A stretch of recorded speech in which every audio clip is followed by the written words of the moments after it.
Kalau kita ngomongin soal sampah nih, data dari Sistem Informasi Pengelolaan Sampah Nasional dari Kementerian Lingkungan Hidup dan Kehutanan menunjukkan bahwa Indonesia menghasilkan 34,85 juta ton timbunan sampah pada tahun lalu 2022. Dari total tersebut ada 12,13 juta ton sampah per tahun yang tidak dikelola. Kita akan lihat sama-sama di sini bagaimana Indonesia saat ini darurat sampah. Ada beberapa hal yang akan kita bahas. Yang pertama dari komposisi sampah sendiri. Ada beberapa hal komposisi sampah berdasarkan dari jenisnya. Yang pertama paling banyak di sini adalah sisa makanan 40,7%. Ini menjadi penyumbang timbunan sampah terbesar. Selain itu memang ada sampah plastik yang menjadi penyumbang sampah terbesar juga begitu karena sampah plastik tidak bisa terurai dan menjadi mikroplastik nantinya dengan 17,8% dan juga diikuti oleh sampah kayu, ranting dan daun dengan 13,3% serta ada kertas, karton ini totalnya 11,1%. Biasanya sampah-sampah yang berada dari perkantoran, ada perumahan juga begitu atau sekolah begitu ya. Dan terakhir sampah-sampah lainnya ada totalnya 34,9%. Lalu berikutnya kita juga akan lihat apa sih komposisi sampah berdasarkan dari sumbernya begitu ya. Yang paling banyak ternyata di Indonesia adalah sampah rumah tangga yang menyumbang 38,2%. Nah, lalu yang berikutnya ada sampah dari pasar tradisional, ini totalnya 27,8%. Ingat, sampah makanan tadi yang menjadi nomor satu begitu ya. Ini bisa disumbang dari sampah rumah tangga juga, serta dari pasar tradisional. Lalu yang berikutnya, sampah dari pusat perniagaan, dari perkantoran, mal dan sebagainya ini ada 14,4%. Dan sampah-sampah lainnya 19,6%.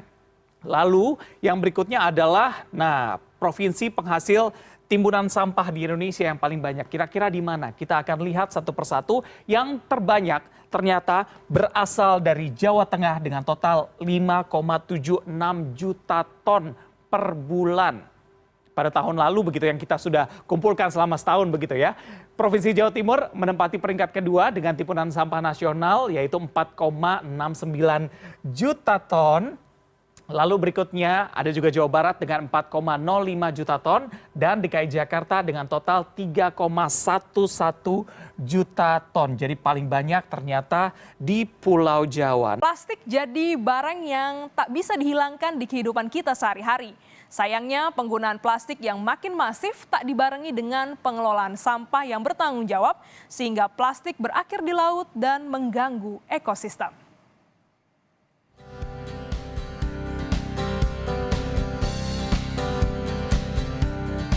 Keberadaan plastik tak bisa dilepaskan dari kehidupan modern. Penggunaannya lebih sederhana dan mempermudah pemakaiannya. Sayangnya, keberadaan plastik tak dibarengi dengan kedewasaan pengolahan sampah plastik. Berdasarkan data Kementerian Lingkungan Hidup dan Kehutanan atau KLHK, total sampah nasional sebesar 68,5 juta ton, di mana 11,6 juta ton diantaranya merupakan sampah plastik pada tahun 2022. Tim Nasional Pengendalian Sampah Laut mengestimasi sekitar 615.000 ton sampah terbuang ke lautan Indonesia hingga laut dunia. Indonesia kini menjadi negara kedua terbesar di dunia dalam hal penyumbang sampah plastik di laut. Padahal Indonesia bukan negara tertinggi pengonsumsi plastik di dunia. Bahkan posisi kita nomor 5 di bawah Korea Selatan, Jepang, Jerman, dan Vietnam. Upaya kebijakan mengurangi pemakaian plastik sudah dilakukan, tapi belum efektif menekan pengelolaan sampah plastik.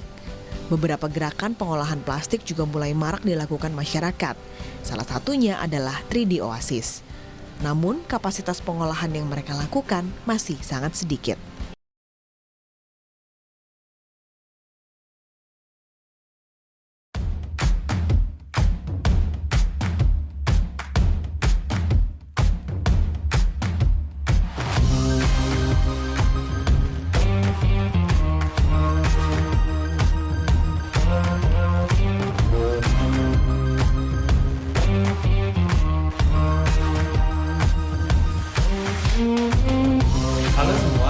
Perkenalkan, saya Theophilus Willy Marjan Hutagalung sebagai CEO dan founder REOG. Perkenalkan perusahaan kami yaitu REOG, Creativity in Recycling, Changing the World for a Better Next Generation. RIOG adalah suatu perusahaan teknologi yang bergerak di bidang daur ulang. Perusahaan kami membuat terobosan teknologi dalam mendaur ulang sampah menjadi suatu hal yang bisa dipakai kembali dan berusaha mengurangi sampah massal yang sangat mendominasi di dunia ini. Kami adalah platform yang dirancang khusus untuk memudahkan hidup Anda dengan layanan daur ulang yang cepat, mudah, dan terjangkau. Kami hadir dengan visi dan misi yang jelas. Visi kami yaitu menginspirasi dan memimpin perubahan ke arah dunia yang lebih berkelanjutan, di mana kreativitas dan inovasi daur ulang menjadi bagian dari kehidupan tanpa pengecualian. Misi kami yaitu menjadi pilar utama dalam dunia, menciptakan sumber daya yang lebih berkelanjutan. Yang kedua, meningkatkan kesadaran masyarakat dalam rangka pengelolaan lingkungan hidup yang bersih dan sehat. Kemudian yang ketiga, menurunkan tingkat pencemaran dan kerusakan lingkungan akibat kegiatan industri dan masyarakat. Permasalahan yang kami selesaikan yaitu terkait dengan sampah plastik yang menjadi masalah besar saat ini. Tidak jarang, kita lupa membawa tas belanja sendiri, bahkan malas untuk membawa tas belanja ketika pergi berbelanja. Kami juga sering kebingungan dengan cara membuang barang bekas yang tidak lagi kita perlukan. Inilah masalah yang kami hadapi.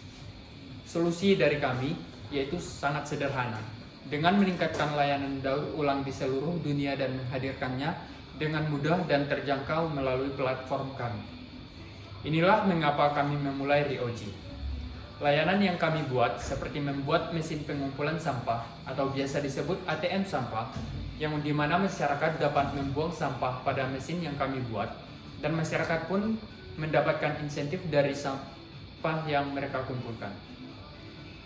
Kami juga mengedukasi masyarakat tentang manfaat dan inovasi produk yang ramah lingkungan dan pengembangan bahan yang dapat digunakan sebagai pengganti plastik.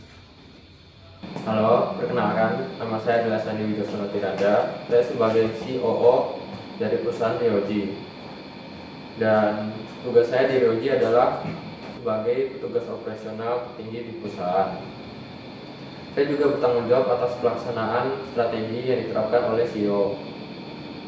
Selain tugas itu, saya juga memiliki tugas sebagai pengelolaan operasi sehari-hari dan seringkali juga fokus pada efisien operasional.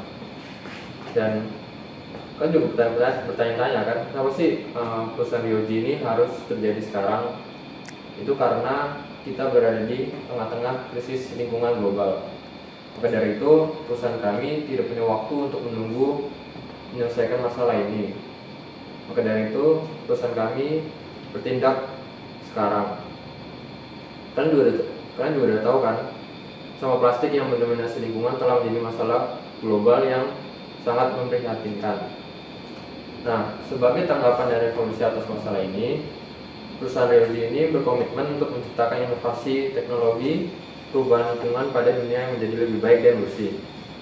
Kalian juga bertanya-tanya kan, potensi pasar kami itu kayak gimana?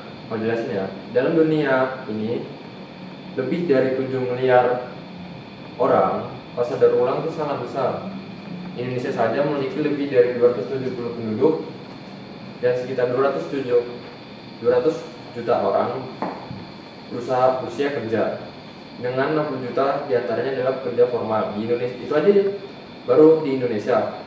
Coba kalian bayangkan, apalagi di dunia ini, sangatlah banyak penduduk di dunia ini.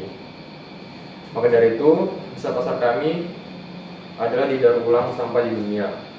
Dan menurut data laporan Bank Dunia yang bertajuk The Atlas Sustainable Development 2023, ada lebih dari 1 miliar sampah di dunia ini tidak didaur ulang menurut data. Kan juga bertanya-tanya kan, persaingan di perusahaan RIOG itu gimana sih? Perusahaan daur ulang, aku jelasin ya. Tentu saja setiap perusahaan itu pasti ada persaingan, dan perusahaan kami ini di daur ulang itu kami tidak sendirian di dunia pasar daur ulang ini. Tapi perusahaan kami sangat yakin bahwa dengan nilai dan layanan yang kami berikan itu akan bersaing dengan baik dengan perusahaan-perusahaan yang sudah besar atau ternama. Kami juga memiliki keunggulan kompetitif yang berbicara sendiri, karena ya kami sudah mengikuti pasar-pasar yang ada di dunia ini. Apalagi di kancah internasional, kami juga sudah melihat perusahaan-perusahaan besar di daur ulang. Jadi kami sangat yakin keunggulan kami itu sudah bisa berbicara sendiri. Ada pada juga perusahaan daur ulang yang di tingkat nasional dan internasional yang sudah berdiri duluan dan berpengalaman di bidang daur ulang. Maka dari itu, kami sebagai perusahaan baru ini, kami yakin bisa bersaing dengan mereka karena kami berkomitmen untuk bersaing di kancah nasional maupun internasional. Halo, perkenalkan nama saya Bumeida Zahra Yustiawan. Saya sebagai CPO dari perusahaan Relgi. Tugas saya sebagai kepala teknologi perusahaan. Saya juga bertanggung jawab atas strategi teknologi, inovasi, dan pengembangan produk atau layanan berbasis teknologi. Selain itu, saya juga berfokus pada penggunaan teknologi untuk mencapai tujuan perusahaan. Kalian pasti bertanya-tanya, apa sih produk dan layanan kami? Sebagai layanan berbasis teknologi, kami menggunakan aplikasi kami sendiri yang bernama Relgi. Aplikasi yang memudahkan masyarakat untuk mendaur ulang sampah dengan menghubungkan mereka ke tempat pembuangan sampah terdekat. Dalam proses ini, penggunaan kami berkesempatan untuk mendapatkan hadiah yang menarik. Kami menyediakan produk inovatif seperti plastik es krim mesin atau PEM yang memungkinkan menukarkan sampah plastik dengan poin yang ada di aplikasi. Yang kedua adalah River Cleanup System atau RCS, membantu membersihkan sungai dengan lingkungan air. Dan yang terakhir, kami mempunyai layanan unggulan kami adalah Remodeling Cycling Product atau RCP. Kami mengubah sampah menjadi produk bernilai seperti tas, hiasan, atau furnitur daur ulang. Saya Hairudin Kumat di sini menjabat sebagai CFO dari perusahaan Relgi. Saya di sini sebagai kepala keuangan perusahaan. Mengelola keuangan perusahaan termasuk perencanaan keuangan, pengelolaan risiko keuangan, dan pelaporan keuangan kepada pemegang saham dan pihak berkepentingan lainnya. Di sini saya akan menjelaskan terkait data laporan keuangan kami. Di sini membutuhkan modal dana awal, pengenalan aset membutuhkan sekitar 400 juta, dan untuk dana operasional membutuhkan sekitar 100 juta untuk per tahunnya. Sehingga total jumlah modal diperlukan sekitar 500 juta.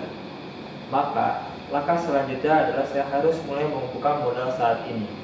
Dan kami berempat di sini memiliki uang tabungan pribadi sekitar 100 juta.